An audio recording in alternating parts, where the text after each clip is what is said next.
আচ্ছা, তুমি কি জানো তোমার জীবনের সবচেয়ে বড় হাতিয়ার কি? তুমি কি জানো কোন জিনিসটা তোমাকে আর 10টা মানুষের থেকে আলাদা করে? তুমি কি জানো সফলতার জন্য কোন জিনিসটা সব থেকে বেশি ভূমিকা রাখে? তুমি কি জানো একজন মানুষের জীবন থেকে সবকিছু হারিয়ে গেলেও কোন জিনিসটা হারানো একদমই উচিত নয়? এটা হচ্ছে আত্মবিশ্বাস, নিজের উপরে বিশ্বাস। এই পৃথিবীতে আমরা যত সফলতার কাহিনী শুনি, যত গল্প শুনি অনুপ্রেরণার, সমস্ত গল্প, সমস্ত সফলতার পেছনে একটা জিনিস কিন্তু ওতপ্রোতভাবে জড়িত। সেটা হচ্ছে আত্মবিশ্বাস। একটা মানুষের জীবনে কোনো জিনিস দুইবার ঘটে, প্রথমে কল্পনায়, তারপরে সেটা বাস্তবে। তুমি জানলে অবাক হবে, এ পৃথিবীতে সেই ব্যক্তি জীবিত থেকেও মৃত, যে ব্যক্তি নিজের উপরে ভরসা করতে পারে না, যে ব্যক্তির নিজের উপরে কোনো বিশ্বাস নেই। সত্যি বলতে, আত্মবিশ্বাস ছাড়া জীবন এমন একটি নৌকা যেটা নদীতে ভাসছে কিন্তু দিশাহীন। দেখো, আমাদের জীবনে অনেকগুলো আঘাত আসে যেগুলো আমাদেরকে ভাঙার চেষ্টা করে, আমাদের আত্মবিশ্বাসকে দুর্বল করার চেষ্টা করে। কিন্তু সত্যি কথা বলতে গেলে প্রত্যেকটা মানুষের জীবনে ব্যর্থতা আসাটাও জরুরি, কারণ ব্যর্থতা এমন একটা জিনিস যেটা একজন মানুষকে দ্রুত ম্যাচিওর করে তোলে। আমরা মনে করি যে আমরা মনে হয় যত বড় হব তত বেশি ম্যাচিওর হব।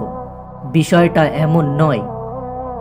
যার জীবন যত বেশি কঠিন তার জীবনে ম্যাচিউরিটি তত দ্রুত আসে। কোনো একজন মানুষ যার জীবনের সমস্যা কম, জটিলতা কম, যার জীবনটা অনেক সহজ সরল এবং সে সমস্ত কিছু চাইলেই পেয়ে যায়, সেই মানুষটির ম্যাচুরিটি যত দ্রুত ডেভেলপ হবে অন্য একজন যে কিনা অনেক সমস্যার মধ্যে দিয়ে দিন কাটাচ্ছে, যে লাইফ থেকে শিখছে, জীবন থেকে শিখছে, জীবনে অনেক অভিজ্ঞতা অর্জন করেছে, দেন সেই অভিজ্ঞতাকে নিজের জীবনে প্রয়োগ করে নিজে থেকে কিছু করার চেষ্টা করেছে, সেই মানুষটির ম্যাচুরিটি একটু আলাদা হবে, একটু এগিয়ে থাকবে। তুমি এ পৃথিবীতে অনেক মানুষকেই দেখবে যাদের 30 বছর বয়সেও ম্যাচুরিটি আসে না। আবার অনেক এমন ফুটপাতে শিশুকে দেখবে যে 12 বছর বয়সে, 15 বছর বয়সে ম্যাচিওর হয়ে যায়।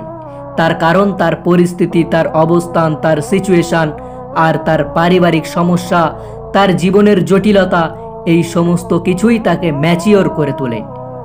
সে জীবনের সমস্যাকে অনেক কাছ থেকে অনুভব করেছে এবং সেগুলোর সমাধান খোঁজার চেষ্টা করছে।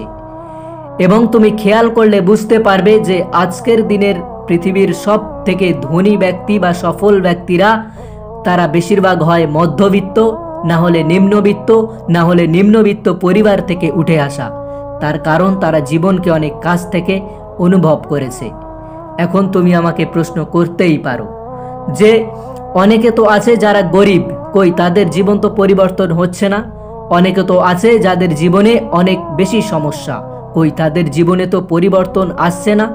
আসবে তখন যখন জীবনে সমস্যা থাকা সত্ত্বেও আত্মবিশ্বাস থাকবে, যখন জীবনে প্রবলেমস থাকা সত্ত্বেও মানুষ নিজের উপরে বিশ্বাস হারাবে না, নিজের যোগ্যতা নিয়ে প্রশ্ন তুলবে না, নিজের ক্ষমতার উপর থেকে বিশ্বাস হারাবে না। আমরা মনে করি যে শারীরিক ক্ষমতাটাই আসল, কিন্তু বাস্তবের শারীরিক ক্ষমতার থেকেও গুরুত্বপূর্ণ হচ্ছে মানসিক ক্ষমতা। একজন মানুষ মানসিকভাবে কতটা স্ট্রং, মানসিকভাবে কতটা মজবুত, পৃথিবীতে অনেক মানুষ দেখবে যারা শারীরিকভাবে অনেক বেশি দুর্বল, অনেক দুর্বল, কিন্তু তারা মানসিকভাবে এতটা শক্তিশালী, শারীরিক দুর্বলতা তাকে ধ্বংস করতে পারেনি, তাকে কমজোরি করতে পারেনি। আর তুমি কতটা শক্তিশালী এটা তখনই স্পষ্টভাবে বোঝা যায় যখন এটা দেখা হয় যে তোমার নিজের উপরে আত্মবিশ্বাস কতটা, তুমি নিজেকে কতটা বিশ্বাস করো, খারাপ সময় নিজেকে কতটা মজবুত মনে করো। আমাদের মধ্যে একটা ভুল কনসেপ্ট আছে, আমরা মনে করি যে আমাদের জীবনের সমস্যাগুলো আমাদেরকে ধ্বংস করতে আসে, কিন্তু প্রকৃত অর্থে আমাদের জীবনের সমস্যাগুলো আমাদেরকে ধ্বংস করতে নয়, বরং আমাদেরকে মজবুত বানাতে আসে, আমাদেরকে বোঝাতে আসে যে আমরা কতটা জীবনে এগিয়ে যেতে পারি। আমাদের জীবনের সমস্যাগুলো আমাদের জীবনটাকে সরল করতে সাহায্য করে, লাইফে কোনটা করা উচিত নয় এবং কোনটা করা উচিত এটাকে বুঝিয়ে দিতে আসে। তাই জীবনে যখন কোনো সমস্যা আসবে সেটাকে ভয় করো না। মনে রেখো, সমস্যাকে ভয় না করে সমাধান খোঁজা, সেটাকে জয়ী করার নামই কিন্তু সফলতা। দেখো, তুমি আমি এটা ভালো করেই জানি যে যারা লজ্জা এবং ভয় নিয়ে চলে তারা তাদের জীবনে বড় কিছু অর্জন করতে পারে না। তারা জীবনে অনেক দূর পর্যন্ত এগিয়ে যেতে পারে না। লজ্জা থাকাটা উচিত নয়। যখন তুমি বড় স্বপ্ন দেখো, যখন তুমি নিজেকে প্রতিনিয়ত উন্নত করার চেষ্টা করো, উন্নত করার কথা তুমি ভাবছো, তখন তোমার লজ্জা থাকা উচিত নয়, আর ভয় তো কোনোভাবেই থাকা উচিত নয়।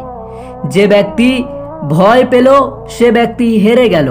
দেখো, আমরা যতই মেধাবী হই না কেন, যদি আমরা অতিরিক্ত লাজুক হই, যদি আমরা অতিরিক্ত ভয় পাই, তাহলে সেই মেধাবী আমাদের কোনো কাজে আসবে না। তুমি এ পৃথিবীতে অনেক মেধাবীকে দেখবে যাদের মেধা থাকা সত্ত্বেও তারা বিফল। তার কারণ তারা তাদের জীবনের সময়ের গুরুত্ব বুঝতে পারেনি। সময় যে কতটা গুরুত্বপূর্ণ, কতটা প্রয়োজনীয়, কত বড় সম্পদ সেটা অনুভব করেনি।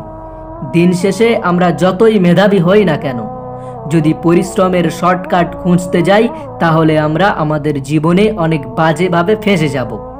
তুমি নিজে যাকে নিজের ইন্সপিরেশন মনে করো, তুমি নিজে যাকে নিজের আইডল মনে করো, সে নিজের প্রতি কতটা সময় দেয়, সে নিজেকে কতটা সময় দেয়, সে সময়কে কতটা গুরুত্ব দেয়, সে কতটা পরিশ্রমী, সে কতটা মেহনতি, তুমি যখন দেখবে তখন তুমি নিজেই অনুভব করবে যে মেহনত করাটা কতটা প্রয়োজনীয়।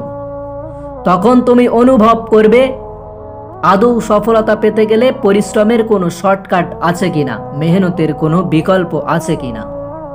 আর একটা কথা নিজের মাথায়, নিজের মনে, নিজের অন্তরে গেঁথে নিও, যে কোনো কাজ কিন্তু ছোট নয়। এ পৃথিবীর প্রত্যেকটা কাজ শূন্য থেকেই শুরু হয়। এ পৃথিবীর প্রত্যেকটা সফলতার গল্প হয়তোবা ব্যর্থতা দিয়েই স্টার্ট হয়। তাই বলছি যে ভয় পাওয়া যাবে না। ভয় কেন পাবে? ভয় পেলে তো হেরে গেলে, ভয় পেলে তো মারা গেলে। সেই ব্যক্তি জীবিত থেকে মৃত যে ব্যক্তি ভয় পায়, শুরু করতে ভয় পায়। আমরা মনে করি আজ নয় কাল থেকে শুরু করব, কাল থেকে শুরু করা যেতে পারে, কাল থেকে নিজেকে পরিবর্তন করে ফেলবো। আরে কাল কেন? কাল কেন? এমনভাবে নিজেকে ধোকা কেন দিচ্ছ? কেন এমনভাবে নিজেকে ধোকা দাও? এটা কি তোমার কোনো ফায়দা আছে? ভয় পেও না, জীবন নিয়ে ভয় পেও না, জীবনের সমস্যা নিয়ে ভয় পেও না। কারণ পৃথিবীর কোনো সমস্যাই পার্মানেন্ট নয়। এ পৃথিবীর কোনো খারাপ সময়ই চিরস্থায়ী নয়। আমি একটা কথা তোমাকে প্রায়ই বলি, আজকের দিনটা হয়তো বা কঠিন, আগামী দিনটা আরো বেশি কঠিন হবে, কিন্তু আগামী পরশু তোমার হবে। আর বেশিরভাগ মানুষ আগামীকাল সন্ধ্যায় গিয়ে হার মেনে নেয়। কিছু মানুষ শুরু করতে না করতেই মারা যায়। দেখো, তুমি জীবনে সত্যি কিছু যদি করতে চাও, সত্যি নিজের জীবনকে পরিবর্তন করতে চাও, নিজের জীবনে পরিবর্তন আনতে চাও, যদি সফলতাকে নিজের জীবনের অংশ বানাতে চাও, তাহলে একটু তো আলাদা হতেই হবে, একটু তো আলাদা চিন্তা ভাবনা রাখতেই হবে। যখন গোটা পৃথিবী টাইম পাস শব্দটা ব্যবহার করছে, তখন তোমাকে এই টাইম পাস শব্দটাকেই কাজে লাগাতে হবে। কারণ তুমি হয়তো বা জানো না, এই সময়ের থেকে বড় কোনো অ্যাসিড হয় না। নিজের সময়ের একটা মূল্য নির্ধারণ করো, কারণ সময়ের থেকে মূল্যবান জিনিস এ পৃথিবীতে কিছুই নেই।